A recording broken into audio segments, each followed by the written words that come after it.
Hello and welcome to the Complete Hire Equipment WRFL Grand Final preview. It's the Division 1 Grand Final. Rams Division 1, that is. Pepe Cavalieri. I'm Andrew Wilson. It's going to be a big game between Altona and Deer Park. Deer Park advancing over with their defeat over Spotswood last week. It was a Jack Redpath show in the absence of Jace Perkins kicking 5 goals. He'll need to kick probably 5 again this Saturday if they're going to get the job against Altona, because they've got a very, very good forward line themselves, Altona. Haven't they, Pepe? How do you think the game will play out, this big Division 1? It's actually the last 2 premiers playing against each other. It's been 6 for Deer Park, and then the last time in 2012 was the Vikings. Yes, it's going to be a cracking game, Willow. Obviously, we've been looking forward to this for a long time. History on the line for Deer Park, trying to win their 7th straight flag.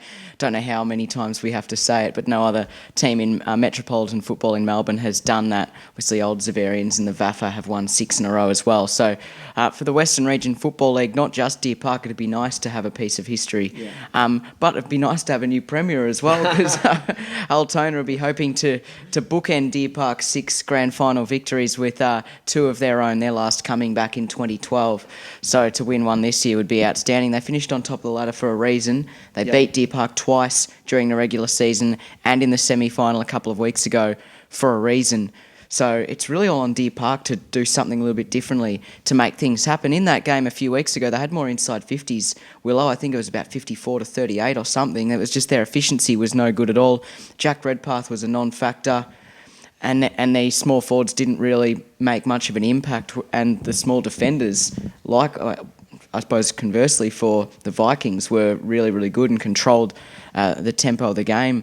Pretty much it was really only in the last quarter when Deer Park had to chase it that they started to look a little bit better. So I think it's a matter of finding the balance, because we know they've tried to slow it down a little bit against Spotswood, which has worked well twice for them. I suppose we all sort of think that Altona are just a bit of a better version of Spotswood in what they do, and a bit more consistency as well. So it's going to be a really key game, Will. I mean, do you see any vital points, I suppose, in the game where it might be won? Well, Sean Ty was absolutely dominant against Deer Park a couple of weeks ago. He really took it to Troy Cowan, Scott Greenhoff and Chris Stewart. Interesting to see he'll have such an impact on that, or do they go with Luke Gertz to play ruck this week? So they've got the options there, so that's going to be a big battle, because Sean Ty absolutely tore Deer Park apart 2 weeks ago. So the ruck battle, always important, especially against Deer Park, because they've got the 3-headed monster there. But, you know, Ty and Gertz, they're a fantastic combination as well. So that's going to be the big battle for me. Yeah, it was interesting because Gertz didn't play a whole lot, but I felt like, well, even Sean Ty even said it was kind of like throughout the season, whoever's playing well on the day shoulders the bulk of the duties, and the other one just kind of watches on a little bit and plays a secondary role. And then Trent Rafferty played down forward as well as a bit of a key target. So they've got their own 3 pillars as well, so it could very much come down to that. The midfield clearly is going to be a huge factor, because if Deer Park can win it, get first use inside 50 to an open forward line, hopefully for their sake, to someone like Jack Redpath as well, it's going to make all the difference. James Wong, we know, last week went off to hospital with a concussion, so he's probably touch and go whether he gets up for a grand final. We know it's I suppose you've got to take a lot of caution with those head knocks.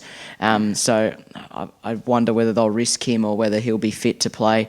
There's been word Jack Purton-Smith might get up, and Rod Van Reed is expected to be fit as well. So it does pose the question at the selection table during the week. Obviously after we recorded this video, Willow, but so we don't know who might play, who might come out. But they were very good last week, Deer Park. So there's going to be, as there always is, grand final week, hard luck stories. I think that it's really hard to look past Altona, because they've proven on 3 occasions that they have the method to beat Deer Park.